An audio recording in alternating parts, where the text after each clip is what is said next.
गोद में हिमाचल सुता पार्वती जी और देवा पगा मस्तके,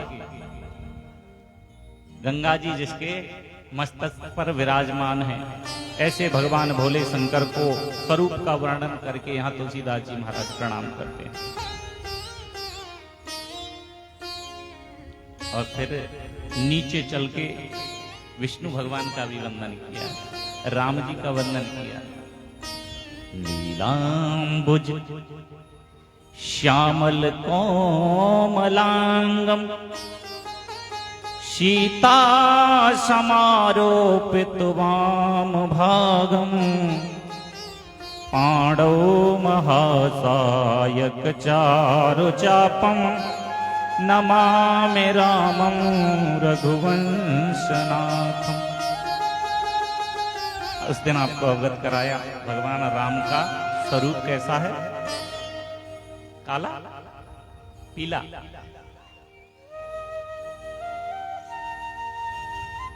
नीलांबुज,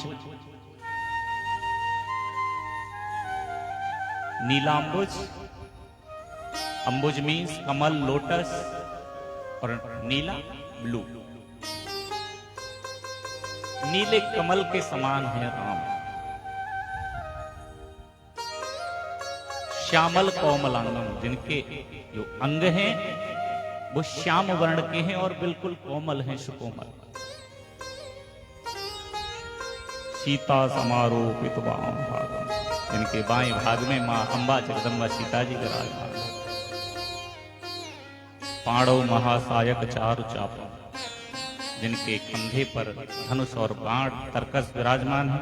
नमामि रामम रघुवंशनाथम, ऐसे रघुवंश में जन्म लेने वाले भगवान रामचंद्र को श्री तुलसीदास जी महाराज प्रणाम करते हैं।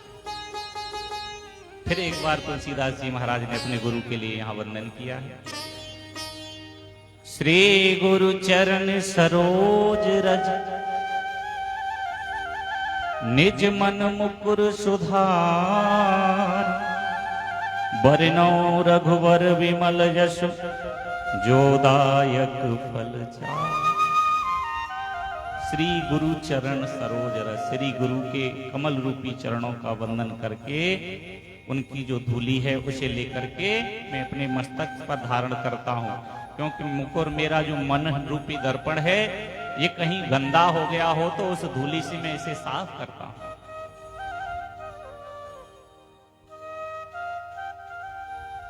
फिर यहां से अयोध्या कांड शुभारंभ होता है। जब ते ब्याहे राम घर आए, जब ते ब्याहे राम घर आए, नित नव मंगल मोद बधाए, नित नव मंगल मोद बधाए। भुवन चारे दश भूधर भारे, भुवन चारे दश भूधर भारे। सुकृत मेघ बरसई सुखकारी, सुकृत मेघ बरसई सुखकारी। जब ते राम, जब ते राम, जब ते राम, जब ते राम ब्याहे घर आए, जब से राम जी विवाह करके घर यानी अयोध्या में आए, नित नव मंगल मोद बधाई। नित्य प्रति नाना प्रकार के मंगल बधाइयां होती हैं। धीरे धीरे समय व्यतीत हुआ। एक वर्ष गुजरा,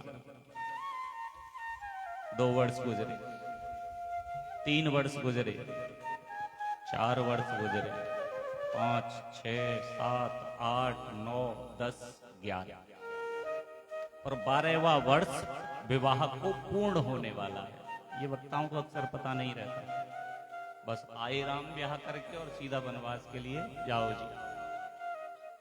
12वां वर्ष पूर्ण होने के लिए है। एक दिन श्री दशरथ जी महाराज सभा में बैठे। एक समय सब सहित समाजा, राजसभा रघुराज विराजा। दशरथ जी महाराज सभा में बैठे हुए हैं। मन में विचार आया, क्यों न आज मैं दर्पण देखूं। हम तो दिन में सुबह जगते हैं तो पहले दर्पण देखते हैं, उसके बाद कोई कार्य करते हैं। लेकिन दशरथ जी महाराज कभी कभी दर्पण देखते हैं, और दर्पण देखने के कई कारण हैं। जो दर्पण देख करके अपनी कमियां ढूंढते हैं, वो तो दशरथ हुआ करते, और अपने स्वरूप को देख करके प्रसन्न होते हैं, वो महाराज रावण हुआ। तो दशरथ जी महाराज ने मुकुर, मुकुर बोलते हैं दर्पण को, आईना, मिराज, आईना लिया और राय शोभाए मुकुर कर लीना, बदन बिलोक मुकुट सम कीना। ऐसे दर्पण लेकर के मुकुट को सीधा कर रहे थे देख करके। लेकिन उसी समय दशरथ जी महाराज क्या देखते हैं? श्रवण समीप भय शेत के सा, श्रवण समीप भय शेत के सा, श्रवण समीप भय शेत के सा, श्रवण समीप भय शेत के सा, मन हूँ जरठपन अस उपदेशा, मन हो जठरपन उपदेशा, श्रवण समीप, श्रवण समीप, श्रवण समीप। श्रवण बोलते हैं कानों को, कानों से ही तो सुनते हैं। दशरथ जी महाराज ने जब मुकुट सीधा किया तो कानों के पास श्रवण समीप भय शित, शित मीन्स श्वेत, सफेद, केसा, केसा मीन्स बाल। दशरथ जी को अपने कानों के पास सफेद बाल नजर आए। नृप युवराज राम कहूं देहु, जीवन जन्म लाहु के न लेहु। दशरथ जी महाराज मन में विचार करते हैं कि मेरे बाल सफेद हो गए तो अब मैं वृद्ध हो गया हूं। मनहु जरठपन, जरठ बोलते हैं, जर मीन्स बुढ़ापा, अब मैं बुढ़ा हो गया हूं। ऐसा उपदेश मुझे ये बाल दे रहे हैं, और ये बाल हमको उपदेश देते हैं। जब बाल सफेद हो जाएं तो हमें समझना चाहिए कि अब हम वृद्ध अवस्था की ओर बढ़ रहे हैं। लेकिन अब तो छोटे छोटे बच्चों के हो जाते हैं, वो एक अलग बीमारी का विषय है। लेकिन वास्तविकता में भगवान कई बार हमें उपदेश देता है, कई बार घंटियां बजाता है। वैसे 4 घंटी मुख्य बजती हैं। 4 घंटी बजने के बाद अगर अलर्ट नहीं होता, सतर्क नहीं होता, तो फिर 5वां घंटा बजता है मौत का।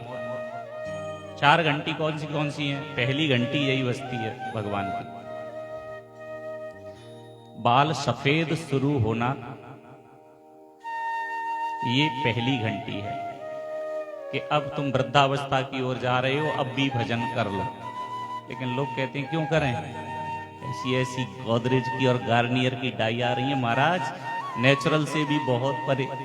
ऐसा लगता है बिल्कुल अभी उग के नहीं तैयार हुए हैं क्या बात। इसलिए पहली घंटी को इग्नोर कर देते हैं, अनदेखा कर देते हैं। फिर दूसरी घंटी, आंखों से दिखना कम हो जाता है, तो समझिए कि अब दूसरी घंटी बजी है भगवान की। लेकिन कलयुग का जीव कहता है प्रभु आंखों से कम दिख रहा है तो क्या है, आजकल तो चश्मा लगाने की भी जरूरत नहीं है। डॉक्टरों ने कॉन्टैक्ट लेंस अंदर ही फिट हो जाती है, पता ही नहीं चलता कि चश्मा टेस्ट है। इसलिए दूसरी घंटी को भी इग्नोर कर देते हैं।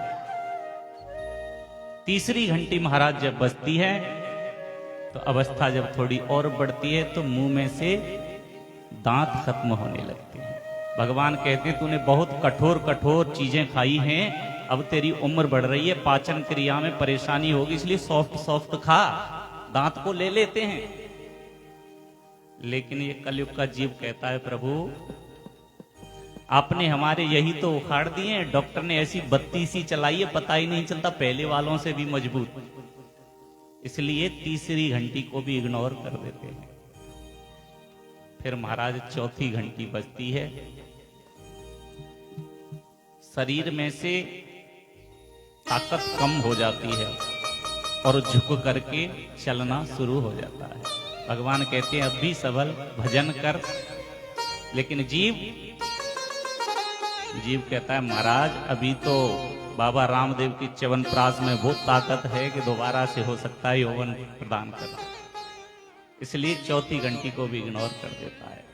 भगवान कहते हैं चौथी घंटी के बाद तो सीधा पांचवा घंटा बजता है, उस समय तो चाहे तू कितनी भी कोशिश कर जाना ही पड़ेगा।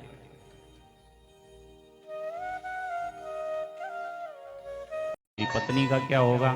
अच्छा उस तक की व्यवस्था, फिर सोचते हैं क्यों जी इतनी तो व्यवस्था हो। अगर पुत्र आज्ञाकारी है तो उसके लिए धन जोड़ने की आवश्यकता नहीं है, और पुत्र अगर कुपुत्र है तो भी धन जोड़ने की आवश्यकता नहीं, कितना भी जोड़ के रख जाओ सब बर्बाद कर देंगे, एक धेला साथ नहीं जाएगा। काहे को लगे हो दिन रात इस माया के चक्कर में? ये जो शरीर है ना, ये जो अच्छे अच्छे पहन रखे हैं, इनको भी कहते हैं उतार के अलग रख दो, बिल्कुल विदाउट ऑफ क्लॉथ्स, शरीर पर एक कपड़ा नहीं होगा। और सामान देखो कितना जोड़ के रखते हैं, ये मेरा फ्रिज, ये मेरी टीवी, ये मेरा एसी, ये मेरी एक धेला साथ नहीं जाएगा, एक धेला। और कल भी बताया धन की तीन ही गति हैं, इसको या तो समय से उपयोग कर लो, दान कर लो, नहीं तो नाश होना है। अच्छा तुम सोचो 20, 25, 30 करोड़ रुपए कमा करके तुम्हें दे दिए जाएं, क्या तुम्हारी इच्छाएं पूर्ति हो जाएंगी? फिर और चाहना होगी 50 करोड़ होने चाहिए, 50 हो जाए, अरे और हजारों करोड़, अंबानी के पहले मेरा नाम आना चाहिए। कितनी प्रोफेसर मार्शल इकोनॉमिक्स में कहते हैं व्यक्ति की आवश्यकताएं असीमित हैं, कभी पूरी नहीं हो सकती। आज एक की चाहना है कल दो की होगी, तो बेहतर है महाराज। अच्छा एक बात बताओ, बहुत ज्यादा धन आपके पास हो जाए या कोई धनाढ्य व्यक्ति हो, उसे आपने देखा है कि कहीं उसके यहाँ सोने पिस करके तो आटा बन रहा हो और हीरे मोती पिस करके दाल बन रही हो? ऐसा होता है? खाता तो वही दाल रोटी है, तो काहे को चक्कर में फंसे?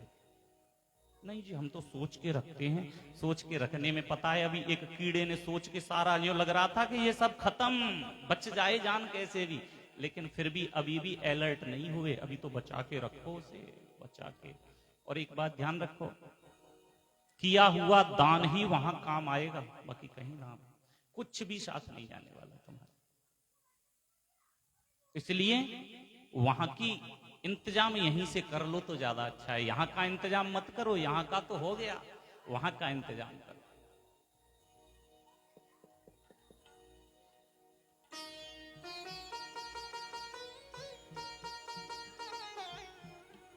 इसलिए दशरथ जी महाराज के सफेद जैसे ही केस हुए हैं, मन में विचार आया कि अब मुझे अपने पुत्र राम को राजगद्दी दे देनी चाहिए। और ये बात अपने जीवन में हमेशा याद रखो, अलर्ट होके बैठो, दरिद्र आसन से मत बैठो।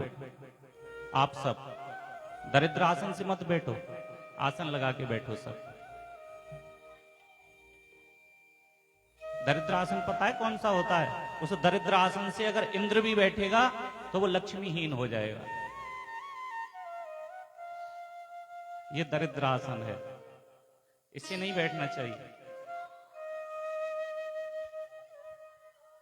कुछ माताएं ऐसी होती हैं जिनके पैरों में दर्द होता है, बेचारी बैठ नहीं पाती, तो उनके लिए नियम बताया है कि व्यास जी की तरफ या गद्दी की तरफ पैर न किया करें, साइड से करके बैठ जाया करें। मैं नहीं कह रहा इस बात को, शास्त्र कहते हैं पाप लगता है दरिद्र आसन से नहीं बैठना। तो निवेदन किया कि मुझे राम को अब राज्याभिषेक कर देना चाहिए। दशरथ जी महाराज मन में और हमें भी विचार करना चाहिए, जिस दिन पुत्र का जूता या पिता का जूता, पुत्र और पिता के बीच में एक जैसा हो जाए, मतलब एक ही नंबर का हो जाए, उस दिन हमें अपने गृहस्थी से सोच लेना चाहिए कि अब हमारी जिम्मेदारियां खत्म हो गई, अब हमारी जिम्मेदारियां संभालने वाला हो चुका है। लेकिन करते कहां है महाराज, कहां करते?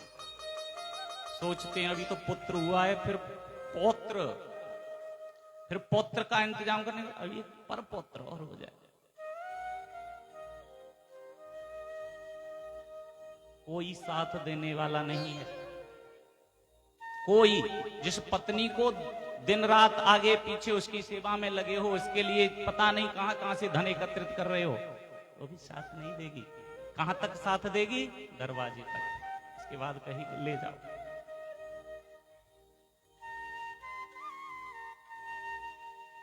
जिस पुत्र को आप अपना मानते हो कि आत्मा वही जाए ते पुत्र है, मेरी आत्मा ही पुत्र है, महाराज वो पुत्र किसी काम का नहीं है। कहां तक का साथी है? शमशान में जाएगा और सबसे पहले तुमको जला करके राख बना देगा। यहां तक का साथी है। ये संसार जो देख रहे हो, परिवार जो देख रहे हो, केवल यहीं तक का है।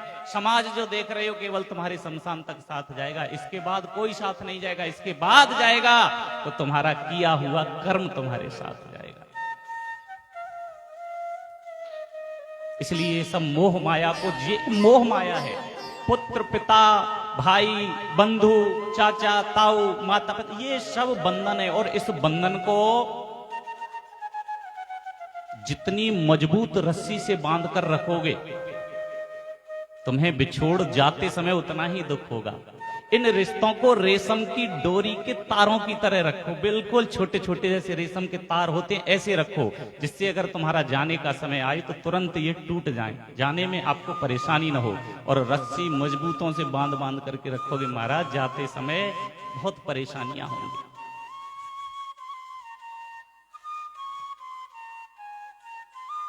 इसलिए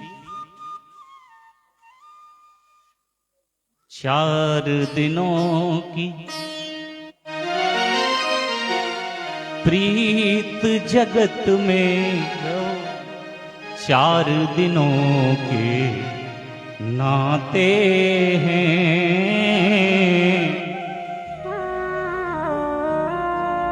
कितने दिन की?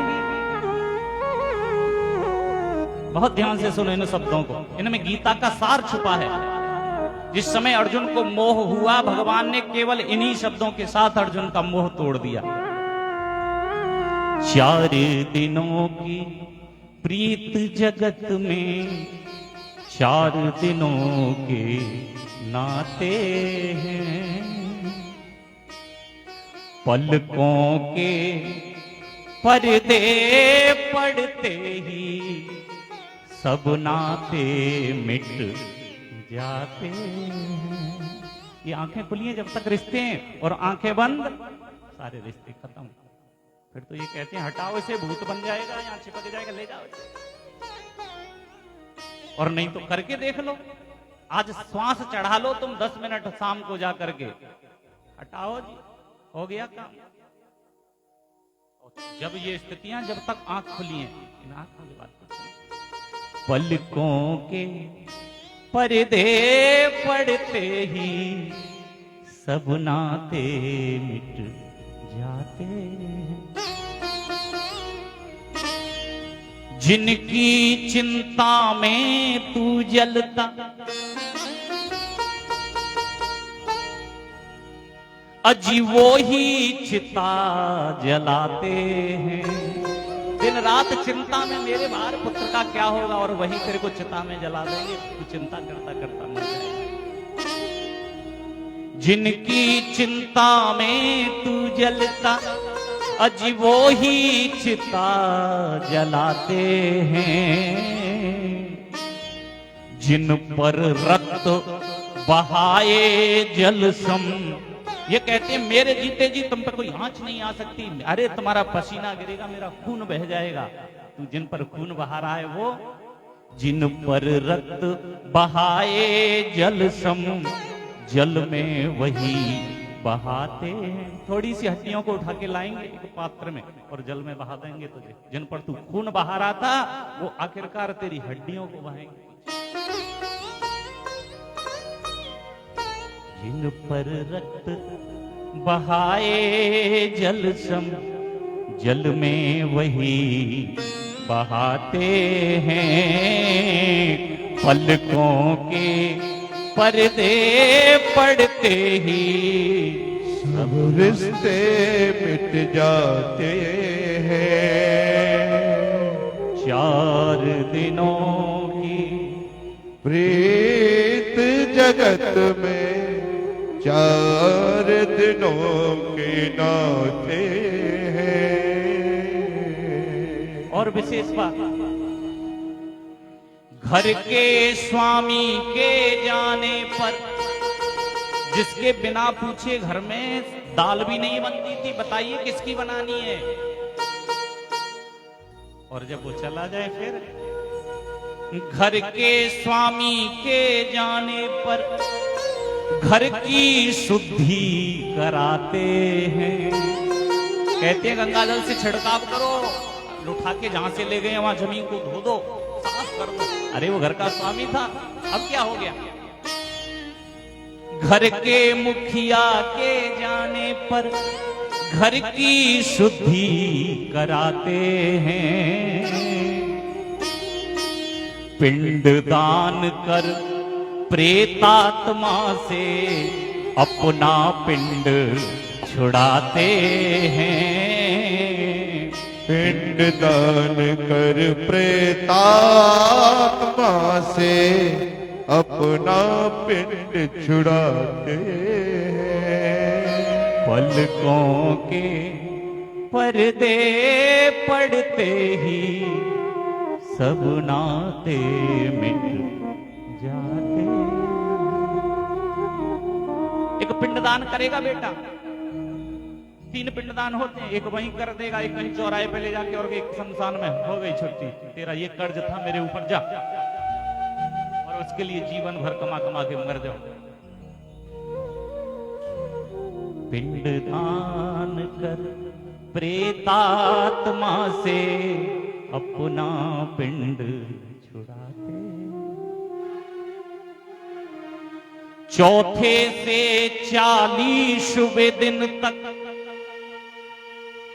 चौथे से 40वें दिन तक हर एक रस्म निभाते हैं। चौथे दिन से 40 दिन तक सूतक के समय सारी रस्में निभाएंगे। सारी रस्म निभा दो, कहीं आत्मा बन करके घर वालों को परेशान न करें। चौथे से 40वें दिन तक हर एक रस्म निभाते हैं। मृतक के लौट आने का कोई जोखिम नहीं उठाते हैं।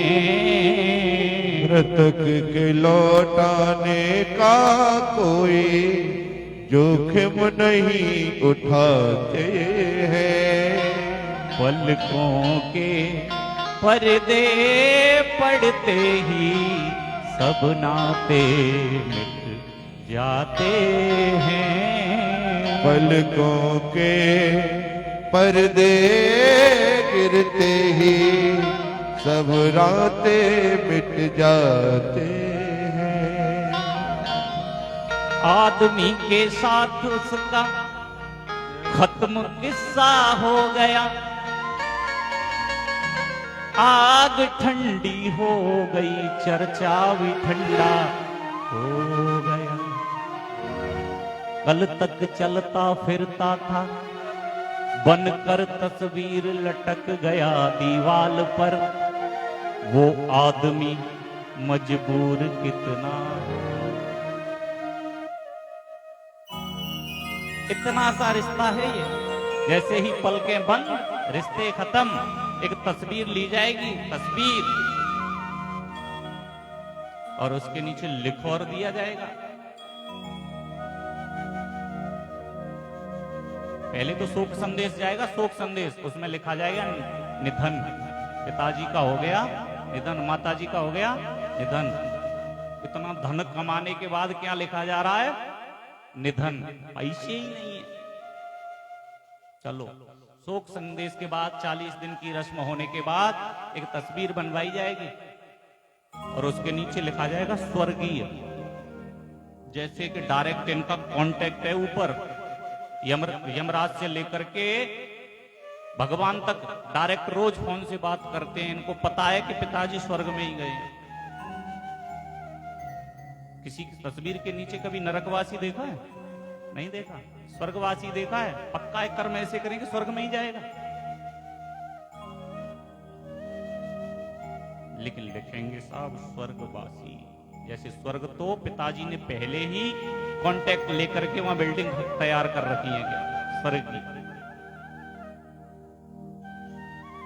और फिर एक माला चढ़ा दी जाएगी और वो भी दीपावली होली पे बदली जाया करेगी। इसके अलावा कभी लिया तो टीका लग गया, नहीं तो छुट्टी। और फिर तुम देखो, इस बात पर खुद फैसला करो। जीवन निकाल देते हो। अरे इतना प्रेम परिवार से करते हो, अगर इतना प्रेम भगवान का भजन किया होता, इस आने जाने से मुक्ति मिल गई होती, कभी आना जाना नहीं पड़ता दोबारा। लेकिन जितना मोह इस परिवार से करते हो उतना। अरे गोविंद तो कहता है मुझसे कोई रिश्ता तू बना। अरे तेरा पिता नहीं है तो मुझसे पिता का संबंध बना ले, पुत्र नहीं है कम से कम पुत्र का बना ले। अरे कोई रिश्ता तो बना, लेकिन बना, बाकी जिम्मेदारी मेरी है। क्योंकि अंतिम समय में अगर भूल से भी तू मुझसे रिश्ता बनाएगा और तू मुझे पुकारेगा तो अंत काले यथागति तथा मति। अंत समय में जैसी आपकी मति होगी वैसी ही आपको गति प्राप्त होगी। गोविंद को स्मरण करते हुए जाओगे तो गोविंद के धाम को जाओगे, और अगर पुत्र को याद करते हुए जाओगे तो महाराज लौट करके फिर किसी का पुत्र बन के तुम्हें आना पड़ेगा। ऐसा कहा गया है, अंतिम समय जब आता है, यमराज लेने के लिए आते हैं तो कंठे कफ गुरगुराए थे। कंठ में कफ आकर के रुक जाता है और भगवान का नाम स्मरण करना चाहता है, लेकिन भगवान का नाम नहीं बोल पाता। कोशिश तो करता है लेकिन नहीं बोल पाता। क्यों? क्योंकि जीवन में कभी लिया नहीं। लिया क्या? बच्चों के नाम, धन, इधर से लाओ उधर से लाओ, ये करो वो करो। लेकिन भगवान तो बहुत परे है। उस दिन भी बताया, कोई औकात ही भगवान की नहीं छोड़ी है हमने। उसको तो एक ऐसा कहेंगे, मंदिर लाओ और उसको बंद हो जाता हो, उसमें फिट कर दो उसे। और भूल से कभी नहा धो करके याद आ गई तो 4 चिनौरी या 4 बतासे, अगर कोई बढ़िया अच्छे परिवार से है तो ज्यादा 4 किशमिश रख दो, 2-4 काजू रख दो। इतना ही खाएगा, तुम खाओगे इतना और वो खाएगा इतना। अब वो तो स्थितियां जब हैं जब वो खाता नहीं है, जब वो खाता नहीं है, जब ये स्थितियां हैं कि हम उसको दिखाने से भी डर रहे हैं। अगर वो खाने लग जाए महाराज तो मेरा अंदाजा है कि घर में भगवान रखना मुश्किल हो जाएगा, मूर्ति नहीं देखने के लिए मिलेगी। क्या स्थितियां कर दी वाहरे इंसान। हम जानवरों से भी बदतर हो गए।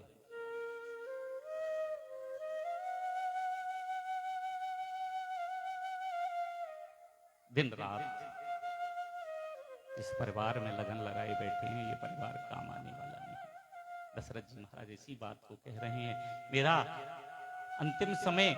और मैंने कल भी अवगत कराया, दशरथ जी महाराज की आयु कितनी है? 60,000 वर्ष की आयु है। वृद्धावस्था आ गई है, लेकिन कभी पता नहीं किया। जब हाथ में शीशा लिया, और शीशा ही दुनिया में ऐसा है जो झूठ नहीं बोलता। बाकी सब लोग झूठ बोलते हैं, लेकिन शीशा कभी झूठ नहीं बोलता। सफेद बाल जब देखे तो पता चला कि मेरा वृद्धावस्था आ गई, अब मुझे पुत्र को राज्य गद्दी दे देनी चाहिए। सुमंत से पूछा, सुमंत ने कहा महाराज बहुत उत्तम विचार है, ये कार्य शीघ्र कर देना चाहिए। ऐसा कहा गया है, भागवत जी कहती है शुभम अति शीघ्रम। जो शुभ कार्य तुम्हें करना है उसे शीघ्र कर दो, क्योंकि सत्य का एक समय बताया है, उसकी अवधि 3.5 घड़ी रहती है। आपने मन में सोचा कि आज हमें दान करना है, अगर आपने 3.5 घड़ी के अंतर्गत कर दिया तो कर दिया, नहीं तो फिर कर नहीं पाओगे, ये निश्चित है। कभी मन में विचार आया कि हमें सत्यनारायण की कथा करानी है तो उसे करा दो तुरंत, ज्यादा न कर सको तो संकल्प लेकर के पंडित जी को बुक कर दो, हो जाएगी। और अगर सोच गए कि कराएंगे और वो सुबह से शाम हो गई, फिर नहीं विचार बनने वाला, क्योंकि सत्य 3:30 घड़ी के बाद साथ छोड़ देते। इसलिए शुभ कार्य के लिए देर मत करो। शुभम अति शीघ्रम। दशरथ जी महाराज ने कहा ठीक है, तो गुरुजी से भी तो विचार करना चाहिए। गुरुजी से पूछा, वशिष्ठ जी महाराज ने कहा बहुत उत्तम विचार है, लेकिन महाराज कोई मुहूर्त तो निकालिए। मुहूर्त निकालने के लिए जब कहा तो वशिष्ठ जी कहते हैं महाराज क्या मुहूर्त निकालना? बोले नहीं नहीं, कोई मुहूर्त ऐसा शुभ निकालो ना। अच्छा एक और बात आप देखिए, जब हम कोई शुभ काम करते हैं तो मुहूर्त निकलवाते हैं। पंडित जी अच्छा मुहूर्त देख करके बताना, गृह प्रवेश करना है, ये पूजा करानी है, अच्छा मुहूर्त होना चाहिए। और कभी बुरा काम करते हो उसके लिए मुहूर्त निकालते हो?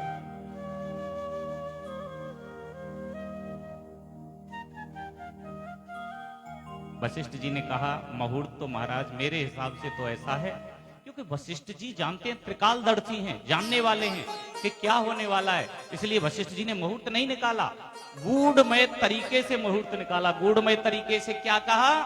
जिस समय राजा राम बनेंगे अयोध्या के, वही समय शुभ होगा। इस गूढ़ भरे रहस्य को दशरथ जी नहीं समझ पाए। दशरथ जी ने सोचा गुरुजी ये कह रहे हैं कि कल का मुहूर्त अच्छा है, कल राम राजा बनेंगे इसलिए शुभ मुहूर्त है। लेकिन वशिष्ठ जी ने कहा जिस समय राजा बनेंगे, ये नहीं कहा कल, जिस समय गद्दी पर बैठेंगे वही समय शुभ होगा। दशरथ जी महाराज ने चारों तरफ उद्घोषणा करा दी,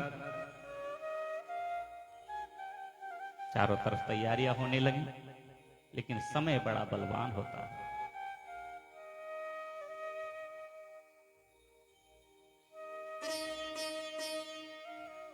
समय समय की बात है, समय बड़ा बलवान। समय दुनिया में बहुत बलवान होता है। और इंग्लिश में एक कहावत है, time in time wait for none. समय किसी की प्रतीक्षा नहीं करता। चारों तरफ खुशियां हैं, पूरे अवध में जो सुनता है प्रसन्न हो जाता है। लेकिन दुखी है कौन है? बोले देवता दुखी है। क्यों? सकल कहें कब हो इहि काली,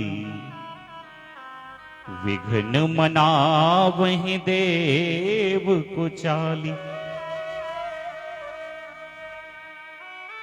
तिनहि सोहाइन अवध बधावा, चोरहि चांदन रातिन भावा।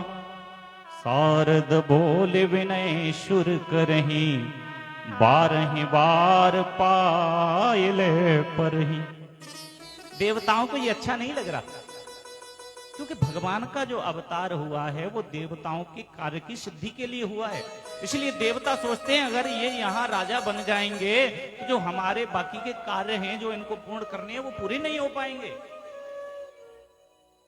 उस दिन भी आपको अवगत कराया, भगवान का अवतार राक्षसों का वध करने के लिए नहीं हुआ, भक्तों का उपकार पूर्ण करने के लिए हुआ है। भरद्वाज ऋषि प्रतीक्षा कर रहे हैं कब राम आएंगे। सुतीक्षण प्रतीक्षा कर रहे हैं, सबरी प्रतीक्षा कर रही है कब आएंगे राम। सर्वभंग मुनि प्रतीक्षा कर रहे हैं कब आएंगे। कितने बरस गुजर गए इनको प्रतीक्षा करते करते, लेकिन राम नहीं है। अगर ये वहां नहीं जाएंगे तो क्या होगा उनका, ऐसा देवता मन में विचार कर रहे हैं। कहने लगे कोई उपाय करो। तो मां शारदे को बुलाया, हे जगत जननी आप बुद्धि की दाता हो। या कुनेन्द्र तुषार हार धवला, या शुभ्र वस्त्रावृता, या वीणावर दंड मंडित करा, या श्वेत पद्मासना, या ब्रह्माच्युत शंकरा प्रवृत व्रत देवै सदा वंदिता। श्यामां पात सरस्वती भगवती निहसेस जाड्यापः। हे मां आप बुद्धि प्रदान करने वाली हो, आप सद्बुद्धि प्रदान करके हमको कोई उपाय बताइए। मां शारदे बोली क्या करूं? बोले विपत्ति हमारे बिलोक बड़े मां तो करिए सोयाज, राम जाहि वन राज तज हो सुकल सकल सुरकाज। कोई ऐसा कार्य कीजिए जिससे ये राम वनवास के लिए चले जाएं, ये राजगद्दी न ले। सरस्वती माता कहने लगी देवताओं तुम बहुत चतुर हो, बहुत चतुर हो, अपने कार्य की सिद्धि के लिए ऐसा कराना चाहते हो।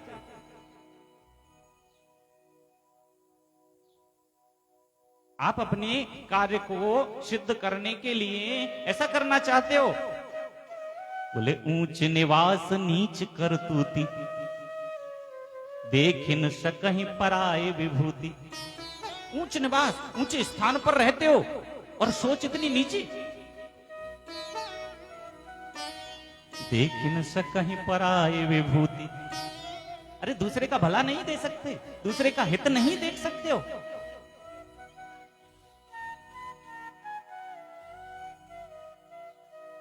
लेकिन मां शारदे कहती हैं तुम्हारा कार्य सिद्ध करने के लिए मैं कुछ करती हूं। मां शारदे ने जाकर के देखा, अवध में मां शारदे को ऐसा कोई नहीं नजर आया जिससे उसकी बुद्धि को भ्रमित किया जा सके,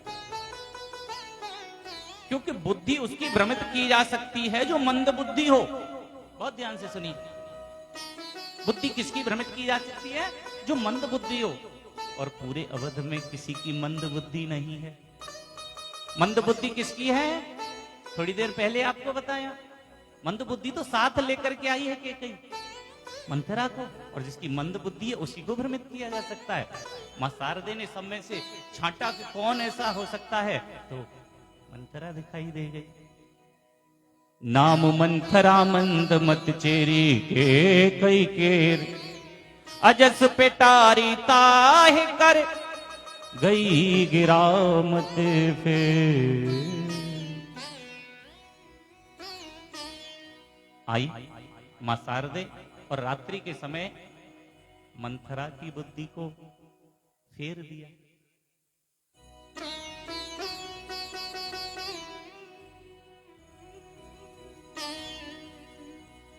और प्रातः काल हुआ, मंथरा कैकेयी के पास पहुंचती है। कैकेयी बड़ी प्रसन्न है, सारी पटरानियां प्रसन्न है, क्योंकि आज राम का राज्याभिषेक होने वाला है। पहुंची,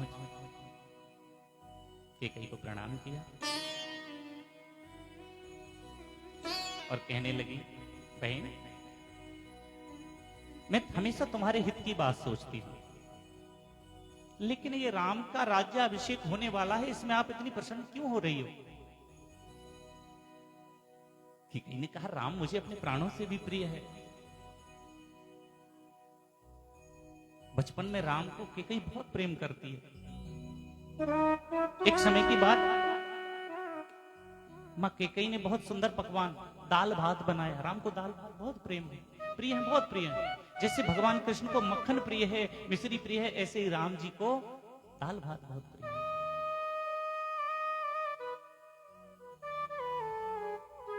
और दाल भात बना करके छोटे से राम जी हैं, कैकेयी ने अपने हाथों से खिलाया।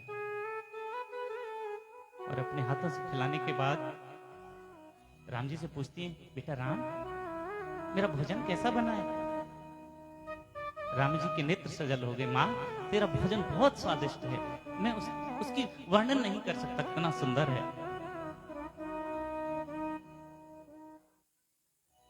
मां तुम मुझसे बहुत प्रेम करती है। कैकेयी बोली, हाँ पुत्र, मैं तुझसे अपने प्राणों से भी ज्यादा प्रेम करती हूँ। तो मां मैं आज तुझसे कुछ मांगू तो तू मुझे देगी? कैकेयी कहने लगी, बेटा मैं तुझे प्राणों से अधिक प्रेम करती हूं, अरे तू मेरे प्राण भी मांगेगा तो मैं हंसते हुए दे दूंगी। राम कहने लगे, मां सोच ले, मैं कुछ भी मांग सकता हूं। कैकेयी बोली, तेरे मन में आए वो मांग लो। राम कहते, मां हो सकता है मेरे मांगने पर इस अवध में शोक की लहर दौड़ सकती है, कैकेयी बोली, बेटा ऐसी बातें क्यों करता है तू? अगर तुझे जिस चीज में खुशी मिलेगी, तुझे जिस तरह से प्रसन्नता होगी, मैं उसके लिए चारों तरफ शोक की संदेश को भी, शोक की लहर को भी देख सकती हूँ। तो बता क्या मांगना चाहता है?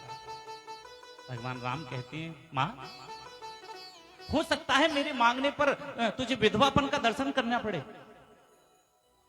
कैकेयी कहती है, पुत्र ऐसी क्यों अशुभ बातें करता है? तुझे जो मांगना है वो मांग ले। नहीं मां, पहले मुझे वरदान जब मांगूंगा जब मुझे आप वचन दे दोगे। कैकेयी ने कहा, तू जो मांगेगा बेटा मैं वो दूंगी। अगर तेरी खुशी के लिए मुझे विधवा भी होना पड़े तो भी मैं तेरी प्रसन्नता के लिए ऐसा कर सकती हूँ। भगवान राम कहते हैं, मां तू मेरे लिए 14 वर्ष का वनवास मांग ले। कैकेयी ने इतना सुना, जो दाल भात का पात्र हाथ में लगा हुआ था नीचे गिर गया। कैकेयी के दोनों नेत्र सजल, मुख से बोलना चाहती है लेकिन कंठ अवरुद्ध हो गया, कंठ से वाणी नहीं निकलती, और राम को लेकर के अपने हृदय से लगा लिया। पुत्र तूने तो मेरे प्राण नहीं मांगे, प्राणों से भी कुछ परे मांग लिया। मैं अपने प्राण दे सकती हूँ, मैं मर जाऊं, मुझे कोई इस बात का दुख नहीं है, गम नहीं है, लेकिन मैं तुझे अपनी आंखों से अलग नहीं कर सकती।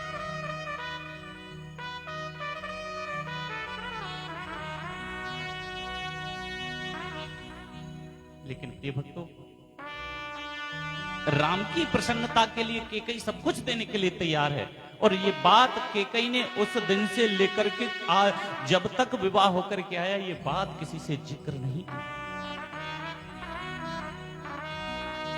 राज्याभिषेक जिस दिन हुआ है, आनंद रामायण कहती है, उस रात को भगवान राम स्वयं कैकेयी के कक्ष में गए हैं, सब सोए हुए कैकेयी के पास जाकर के, मां अरे राम इतनी रात गए तू मेरे पास क्यों आया है? मां मैंने तुझसे एक वरदान मांगा था। हाँ हाँ पुत्र, तूने मुझसे वरदान मांगा था, मुझे पता है। मां आज उस वरदान को पूरा करने का समय हो गया है। प्रातः काल तू मेरे लिए 14 वर्ष का वनवास मांग ले। कैकेयी का कलेजा फट गया। पुत्र कैसे मांगू? बोले, मां तूने वचन दिया है और मैंने सुना है रघुवंशियों के चाहे जहां चाहे स्त्रियां हो या पुरुष हो, जो वचन दे देते हैं वो अपना वचन नहीं।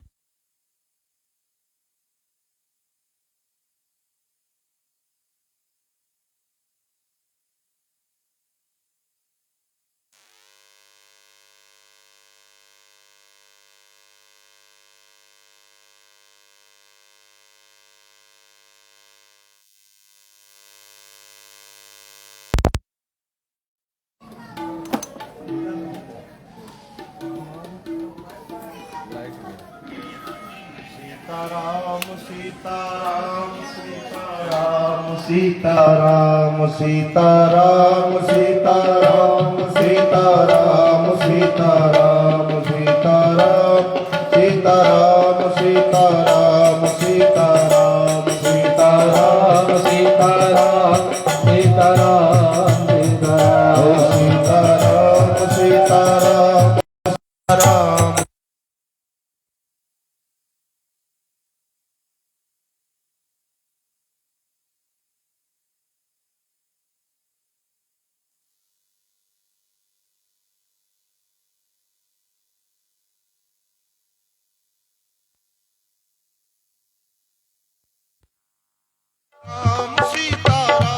सीताराम सीताराम सीताराम